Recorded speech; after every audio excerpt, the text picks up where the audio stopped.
Terminó el escrutinio definitivo y quedaron 8, 6 y 2, es decir, 8 para Chaco Puede, La Libertad Avanza, 6 para el Frente Chaco Merece Más y 2 para Primero Chaco. Se hablaba, por ahí hubo un revuelo por las redes sociales y alguien quiso meter el diablo, quiso meter la cola. Yo no sé si fue un globo de ensayo del oficialismo o qué fue, y se hablaba de que había perdido Primero Chaco un diputado y había sumado Chaco Puede y La Libertad Avanza un diputado, y entonces habían ido a 9, 6 y 1, pero nada de eso fue verdad, lo concreto.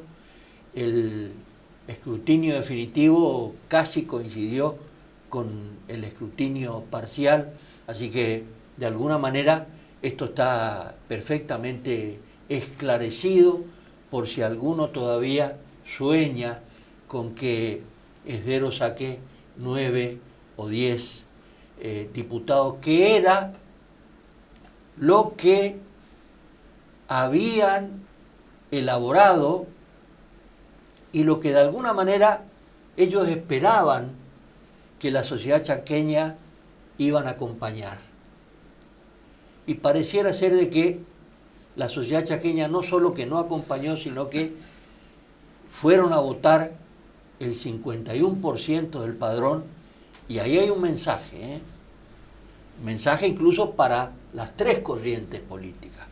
Con ustedes no queremos saber nada. Y es un buen núcleo de votantes. Imagínense que siempre hablemos del 70, 75% del 1.100.000 votantes. Bueno, hay que hablar de 200.000 votos, y 200.000 votos pesan muchísimo. Eso lo vamos a charlar un poco con Cristian Muriel, que es un colega que, como tiene opinión propia, también está bastante bastardeado y perseguido por este gobierno y por el gobierno de turno, como siempre. Cuando uno trata de tener independencia, te castigan, y te castigan fuerte. Muriel, gracias por venir. ¿Cómo estás? Gracias, Tonino, a vos por invitarme una vez más. Siempre es un gusto para esta mesa, Cristian, poder charlar contigo y ver un poco el enfoque. Nosotros estamos con un tiempo en medio de piedra ya, y hoy hay que dar paso y ver las cosas nuevas que hay. Cristian, arranquemos con un poquito, dame tu visión en 2 o 3 minutos de cómo viste estas elecciones, y después vamos a entrar a un poquito en aguas profundas, decir, bueno, ¿qué quiso interpretar Esdero cuando, digamos, destilaba triunfo? Y yo creo que tenía que haber sido un poquito más generoso, más humilde, más tranquilo, porque que yo sepa, la sociedad también le mandó un mensaje a él. Pero bueno, te escucho. Sí, no, coincido con vos, te escuchaba en el arranque del último bloque, y lo mismo pensaba, que tengo la misma mirada respecto a este contexto, al panorama. A mí me parece que el primer dato, puntualmente, del resultado electoral, es que la mitad del electorado que votó, podríamos decir la mitad del Chaco, si vos querés, para ser generosos, le dijo que no al gobierno de Esdero. O sea, es un no contundente, digamos. Rescató un empate agónico contra el peronismo en general, planteado en 2 vertientes, digamos, que esa es otra discusión, digamos. El peronismo llega a las elecciones legislativas a dar una interna a cielo abierto que debió haber dado antes o no tendría que haberse dado en este contexto. El adelantamiento de las elecciones por parte del gobernador también le priva al peronismo de su interna, digamos. Claro, que ahora está planteada para noviembre, digamos, ¿no es cierto? Es decir, la regularización de autoridades, porque por ahí se hace por consenso y no producto de una elección interna tradicional. Pero bueno, eso marcó, digamos, lo que fue ese peronismo dividido, si se quiere, o ese peronismo con dos con dos sellos distintos, pero que encarnan un sentir común, creo yo. De hecho, el candidato a primer diputado por Primero Chaco, Atlanton Cheruc, hoy es un diputado que ingresó por la lista de Capitanich en su momento. Incluso fue presidente, acordate, del Interbloque. Exactamente, exacto. O sea, no es un dato menor ese. Un legislador que contó en su momento con todo el acompañamiento del ex gobernador, lo que da la pauta de que más allá de las dinámicas lógicas que hay en el peronismo, porque esto hay que entenderlo también, en su momento fue Gustavo Martínez, siempre hay dirigentes que están con toda lógica, digamos, y en todo su derecho de intentar crear y crecer. Un trasvasamiento, digamos. Sí, totalmente. Claro. Eso es natural. Un liderazgo. Nadie le puede quitar nada. Exacto. Entonces son cosas que están en disputa permanentemente. Sí. Un espacio como el peronismo requiere ese tipo de dinámicas. Bueno, esta vez, si se quiere, para bien o para mal, se dio justo en una elección esta división, que en términos incluso internos, terminan siendo más o menos una relación, una proporción de 75 a 25 claro. En lo que sería ese total claro. Del peronismo, ¿no es cierto? Sí, sí, sí. O 24, casi 25% en el caso del Primero Chaco, contra un 75 y monedita de Frente Chaco Merece Más. Ahora, vos tenés media provincia o medio electorado que se movilizó, ¿no es cierto?, a decirle que no a este modelo de gestión, para mí de no gestión, digamos, de Leandro Esdero, y de Milei, porque son lo mismo incluso formalmente por su alianza con la Libertad Avanza. Le dijo que no, y por otro lado, el sector que le dijo que sí, que acompañó, es el aparato. Digamos, cuando uno ve... El núcleo duro de él. El núcleo duro y además, digamos, digamos, movilizó el aparato, porque vos lo decías hace un ratito, el nivel histórico de abstención que hubo en estas elecciones, ese 51% no tiene parangón en la historia. No. Habla de esta resignación de la sociedad, es decir, todo un sector independiente no se movilizó a votar y demás. Es decir, la gente que fue a votar a Esdero fue gente o muy recalcitrante, como vos decís, el núcleo duro, etcétera, y por otra parte gente que lo hizo producto de, bueno, una cantidad de recursos volcados, ¿no es cierto?, en el proceso electoral por parte del oficialismo, tremenda, a través del programa Ñachec, de distintos repartos de mercaderías, bueno, recursos, etcétera. Y todo eso movilizó a un sector. ¿Sí? Es el aparato, lo que uno conoce de toda la vida.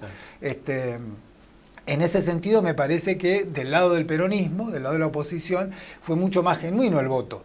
Porque yo no recuerdo una elección con tan poca guita puesta, digamos, por parte del peronismo en su campaña. Nada ¿no pusieron? No pusieron un mango en nada. Entonces, ni siquiera carteles. Claro. Lo único que hicieron es algunos portales en Buenos Aires y redes sociales. Exacto, redes sociales y un trabajo, si se quiere, más como dicen ahora, de micromilitancia, claro, ¿viste? Exactamente. Que otra cosa. Y de plata de algunos bolsillos que son lo que siempre están poniendo para el requecho, digamos. Exacto. Pero no la gran campaña, claro. Que están acostumbrados a hacer, por otra parte. Exacto, ¿no? Sí, muchos años de estar en el poder, digamos, ahora desde el llano tuvo que encarar el peronismo la campaña de otra forma, y bueno, a pesar de todas estas limitaciones, empató con el oficialismo, con un oficialismo que, digamos, la cantidad de recursos, no solo ahora en la campaña propiamente y en la jornada electoral y demás, sino desde que asumió este gobierno. Yo había publicado hace algunas semanas, un par de semanas, las filtraciones de contratos de FAPO, ¿no es cierto?, sí, el Fideicomiso de Pautas Publicitarias, sí. ¿No es cierto?, a empresas que manejan granjas de trolls, empresas de Buenos Aires que se mueven por todo el país, un grupo de empresas además. Yo había hecho en ese momento un cálculo actualizado, es decir, tomé los montos de los contratos de febrero de 2024 y los proyecté hasta ahora, considerando que esos contratos deben haberse duplicado en monto, pero yo lo dejé al mismo valor, y a abril, mayo de este año eran más de 2.600 millones de pesos solamente para esas empresas en materia de... Ni siquiera te puedo decir pauta, porque recibieron esos recursos a través del Fideicomiso de Pautas, pero no son empresas de medios, son empresas que brindan servicios de asesoría política, encuestadoras, qué sé yo. Ni siquiera me parece que FAPO sea el medio adecuado para hacerlo. Pero bueno, al margen de eso, y si es que su estatuto lo permite, lo cierto es que Esdero vino invirtiendo miles de millones de pesos, ni que hablar, bueno, vos conocés perfectamente las filtraciones también de los gastos de pauta que hubo en medios nacionales, en medios provinciales. Entonces, digo, es una masa de dinero tal que además no fue destinada, no fueron partidas destinadas a, digamos, sectores como la salud, principalmente, que realmente lo necesitan. Son volúmenes muy importantes de plata, y nada de eso logró cambiar la decisión de la gente de decirle que no a su gobierno. Cuando llegó el momento de que Esdero pusiera a consideración de la sociedad su baño y moneda de gestión, la sociedad le dijo que no. Hubo un sector, como vos decís, un sector, el suyo, más el aparato, etcétera, y con lo cual logró, siendo oficialista, conquistar 8 bancas. Y esto es interesante, lo planteaba el otro día Capitanich, que es un obsesivo de las series históricas y de las estadísticas, decía que nunca en estas elecciones de medio término, en nuestra historia reciente democrática, digamos, en la provincia, un gobernador que haya sacado en las legislativas 8 diputados pudo reelegir luego. Digamos, salvo, siempre hay excepciones, qué sé yo, claro. Casos puntuales políticos, pero digo, la perspectiva que tiene en materia meramente estadística, si vos querés, Esdero no es buena, pero además se le vienen por delante 2 años terribles. Hoy todo el mundo se enteró, y se vino advirtiendo durante los últimos días, hoy todo el mundo se enteró de cuál era el monto de su última factura de luz, ¿no es cierto? Se encontraron pero cifras disparatadas, aumentos de... Se duplicaron las cifras. Sí, 30%, 40%, entonces, y esto se advirtió, también se advirtió que no hay plata, digamos, por una cuestión financiera de la provincia, es decir, por el déficit primario con el que terminó, el déficit en realidad financiero, con el que terminó 2020, con el que cerró 2024 Leandro Esdero, 220.000 millones de pesos, creo que son, una cosa así, los 70.000 millones de pesos que necesita para pagar los aguinaldos, no los tiene, hoy no los tiene. La recaudación no alcanza para cubrir, pero para nada, esos números. Es decir, hoy está en una situación de que no sabe si va a poder, y también esto se advirtió. Entonces, aquellos que votaron a Esdero, los que se quedaron en la casa a votar, bueno, deben estar tan resignados como para pensar que el domingo convenía quedarse en casa y no ir a tratar de generar un control constitucional un poco más duro. Yo creo que en ese sentido, en un gobierno tan prepotente como la legislatura tiene un rol fundamental para poder ser un contrapeso. Hubiera sido realmente importante frenar esa embestida de este modelo, que es el de Milei y el de Esdero, desde la legislatura, pero bueno, al menos con el resultado opuesto, lo que sabemos es que Esdero no tiene mayoría, no tiene quórum propio, por lo tanto va a tener que estar negociando durante los próximos 2 años cada ley para poder avanzar. Ni que hablar de mayorías especiales, ¿no es cierto?, claro, para empréstitos y demás. No es para nada un mal resultado para el peronismo, por más que hayan, como vos decías recién, festejado, ¿viste? Ellos hacen como una dramatización permanente de una impostura, de un triunfo que no fue tal. Ellos están realmente preocupados por el resultado. Como vos dijiste, pero hace unos meses se hablaba de 11-5, después 10-6, después, ¿viste? Metieron 8 y... Mirá, te voy a contar algo, Cristian, que yo estoy en un grupo de WhatsApp de radicales, de correligionarios, pero viejos, que militábamos en la facultad, años 74-75. Yo fui presidente del Centro de Estudiantes de Arquitectura por Franja Morada del 74 hasta el 76. Yo no había nacido. Bueno, había nacido. Mentira. Había nacido. Y yo me tuve que esconder una semana al Cerrito, imagínate vos. Cuando Pepe Mujica cuenta toda la historia, cuando él era tupamaro y se conocía con su señora y que militaban juntos, o sea, yo me acuerdo automáticamente de todas las cosas que yo pasé. Y en ese grupo hay amigos, hay arquitectos, ellos se recibieron, yo no me pude recibir, hay contadores, hay empresarios, qué sé yo. Salvo aquellos románticos que siguen pensando en esa UCR ortodoxa, digamos, yo por ahí le pregunté a algunos, los llamé por teléfono y le dije, ¿de qué UCR me está hablando? Si la lista de Esdero se llamaba Chaco Puede, que está identificado con Antonio Facundo Serrano, que hizo la masacre de Margarita Belén. ¿De qué me estás hablando? Y ni siquiera está el logotipo de la UCR, no existe. Entonces, no hubo contestación. Y el otro punto, que estamos trabajando con un grupo de abogados, me voy a presentar ante la FIA, de la Fiscalía de Investigaciones Administrativas, para preguntarle que hagan la investigación si toda la campaña, que se calcula en 10.000 millones de pesos, que hizo Esdero, lo hizo con fondos del Estado o con fondos propios, personales, privados, digamos. Claro. Si hizo con fondos del Estado, debió de fondo. Ahí de pique nomás. Eso me dijeron algunos de los abogados, eso es debido de fondo.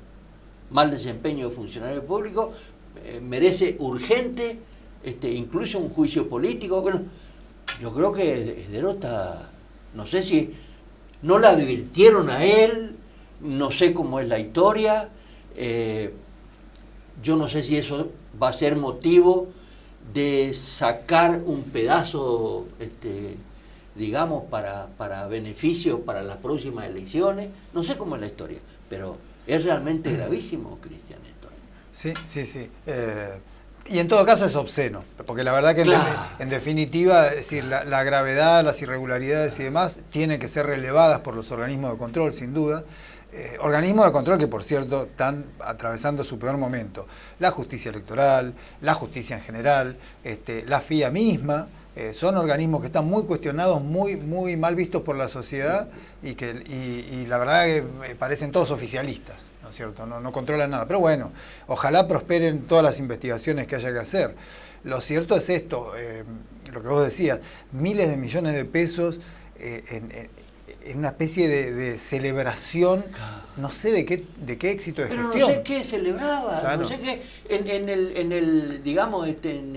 el cierre de campaña, ahí cuando vino el Valdés, el gobernador de Corrientes, él hablaba, se vienen tiempos de cambio, dijo Esdero, en la provincia. El único tiempo de cambio que yo veo es lo que mandó Milei, el ajuste que va a venir. Sí, sí, sí. ¿De qué tiempo de cambio me están hablando? No, y aparte en la desesperación, todos estos tarifazos y demás. Hoy, por ejemplo, ATP distribuyó a todos los contribuyentes de la provincia, digamos, que están inscritos obviamente, intimaciones para que se pongan al día con absolutamente cada peso que deben. O sea, hay una desesperación por recaudar urgente. Es recaudatorio el proyecto exclusivamente el proyecto. Y aún así no hay manera de que lleguen, de que le cierren los números. O sea, está en una situación realmente preocupante y lo interesante es que porque hoy hablaba Capitanich, creo, o ayer en una entrevista, y hablaba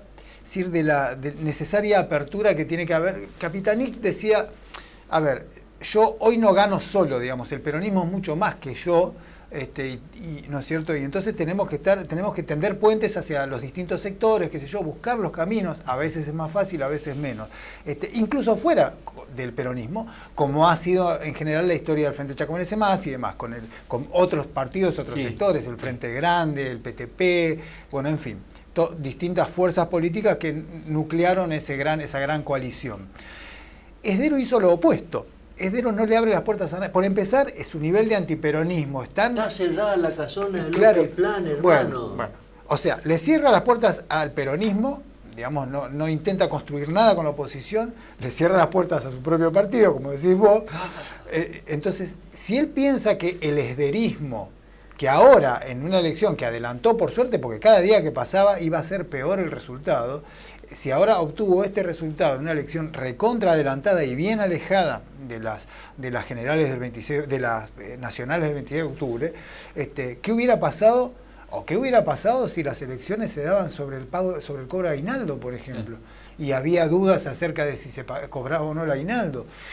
Me voy a la pausa, Cristian, y a la vuelta me gustaría hablar un poquito de cuál es el Chaco que viene, porque Vos tenés 3 interpelaciones que están en cartera. Una más si vos decís, bueno, el presidente de la dirección del Instituto del Deporte, sería una más. ¿Cuál es la visión del gobierno actual sobre el desarrollo industrial y la creación de mano de obra? Yo creo que se están cerrando las pymes, las únicas pymes que de alguna manera aguantaban el trabajo. Se están perdiendo, digamos. Y yo no veo gestiones de estadistas, digamos, donde vos decís, bueno, la macro la manejo, pero no entorpezco la micro, porque si no, estamos en el horno. Pero hablame después de la pausa. Director, nos vamos rapidito a la pausa.